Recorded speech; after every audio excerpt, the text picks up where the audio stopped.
Hello students, let us read the question. Consider the circuit shown in the figure where all the resistances are of magnitude 1 kilo ohm.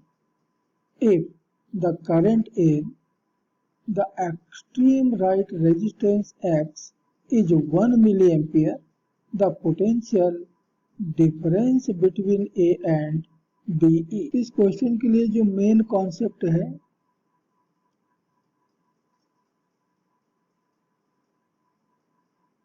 वह है Kirchhoff current law.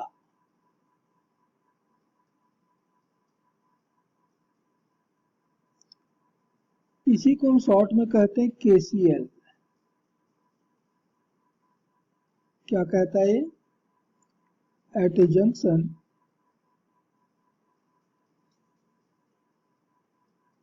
In a circuit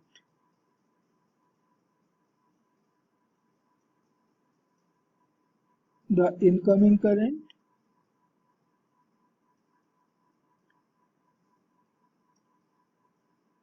ये ठीक बराबर होता है outgoing current के,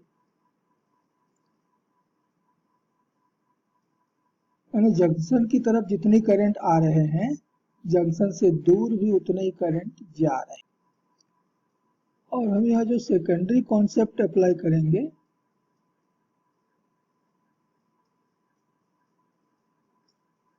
वह है कि potential difference of A resistance V बराबर होता है I इंटू R। इसी को हम कहते हैं ओम्स लॉ। तो किसी भी रेजिस्टर का पोटेंशियल डिफरेंस हम इस फॉर्मूले से कैलकुलेट करते हैं कि रेजिस्टर में कितनी करंट फ्लो हो रही है और उसका कितना रेजिस्टेंस है। इन दोनों का प्रोडक्ट हमको दे देता है पोटेंशियल डिफरेंस। तो चलिए अपने क्वेश्चन में दिए गए नेटवर्क में आते हैं। मान लेते हैं कि यहाँ पर ध्यान देना है कि सारे रेजिस्टेंस 1 किलो ओम के हैं। इस तरफ जो करंट आ रहा है I1, इधर जो करंट है I2 मान लेते हैं, तो इधर करंट हो जाएगा I1 प्लस I2।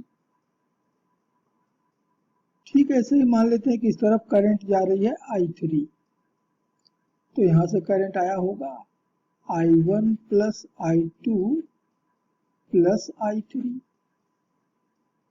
तभी तो इसका I1 प्लस I2 पार्ट एक तरफ गया, I3 पार्ट दूसरी तरफ गया।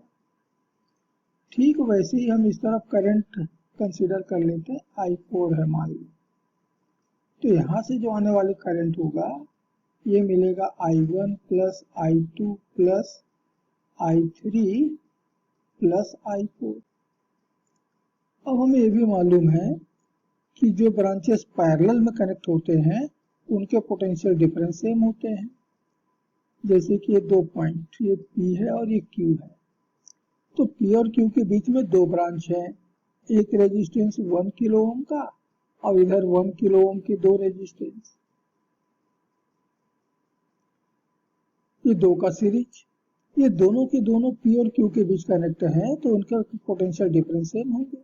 और क्वेश्चन हमको दिया है कि I1 जो है वो 1 मिली एम्पियर है, I1 जो है वो 1 मिली एम्पियर।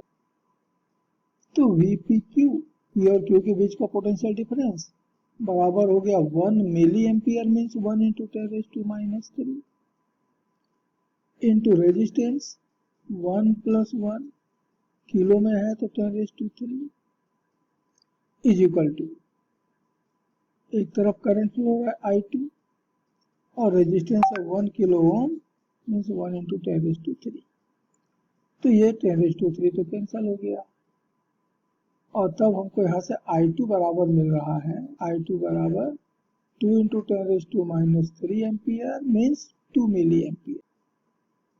अब हम ये दो पॉइंट पे आ जाते हैं R और S, इनके बीच भी दो पैरेलल ब्रांचेस हैं। एक तो है जिसमें कि केवल 1 किलो ओम का रेजिस्टेंस है और दूसरा है इन्हीं के बीच में ये 1 किलो ओम का जिसमें I1 प्लस I2 करंट, और दूसरा ये 1 किलो ओम का जिसमें कि I2 करंट फ्लो हो रहा है।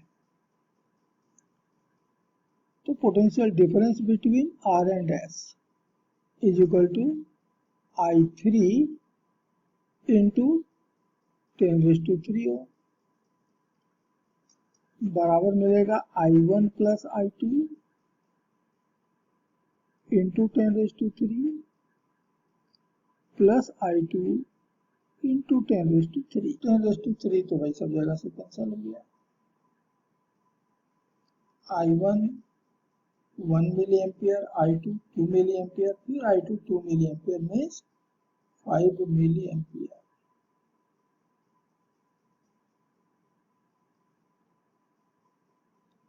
तो I3 की जो वैल्यू आ गई वो 5 मिली एम्पियर के बराबर आ गई। अब हम नेक्स्ट 2 पॉइंट के बीच में आ जाते हैं।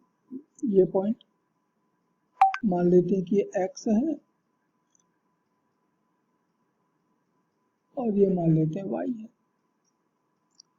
तो x और y के बीच में I4 फ्लो हो रहा है 1 किलो ओम में, जबकि I1 plus I2 plus I3 इतना फ्लो हो रहा है ये 1 किलो ओम में, और I3 फ्लो हो रहा है ये 1 किलो ओम। तो इन दोनों का पोटेंशियल डिफरेंस ये ठीक है इस I4 बहने वाले रेजिस्टेंस के पोटेंशियल डिफरेंस के बराबर होगा। तो V between x and y is equal to I4 into 10⁻³ is equal to I1 plus I2 plus I3 into 10⁻³ plus I3 into 10⁻³। तो 10⁻³ तो सब जगह से कैंसिल कर दो। तो I4 बराबर मिल गया, I1 है 1, I2 है 2, I3 है 5 और I3 है 5 मीन्स 13 मिली एम्पियर। ये x और y के बीच का बहने वाली करंट की वैल्यू हो गई I4। तो चलिए अब हम आते हैं A और B के बीच का पोटेंशियल डिफरेंस कैलकुलेट करने के लिए। तो A और B के बीच का जो पोटेंशियल डिफरेंस होगा वह होगा इस ब्रांच में जिसकी के रेजिस्टेंस 1 किलो ओम है में करंट फ्लो हो रहा है I1, I2, I3, I4, और इस ब्रांच में जिसमें कि फिर से 1 किलो ओम का ही रेजिस्टेंस है और करंट फ्लो हो रहा है I4, ये दोनों मिलकर के जो पोटेंशियल डिफरेंस बनाएंगे वही होगा A और B के बीच का पोटेंशियल डिफरेंस। तो VAB बराबर हो गया I1 plus I2 plus I3 plus I4 into 10⁻³ plus I4 into 10⁻³।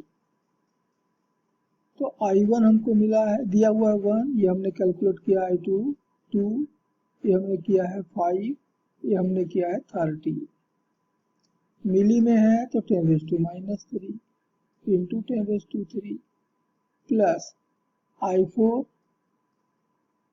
13 है इंटू 10⁻³ इंटू 10⁻³। तो ये 10⁻³ प्लस 3 दोनों जगह से कैंसिल, तो हमको बराबर मिल रहा है 21 प्लस 13 अर्थात 34 वोल्ट।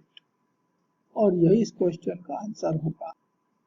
और तब इस क्वेश्चन के लिए करेक्ट आंसर होगा ऑप्शन ए 34 वोल्ट।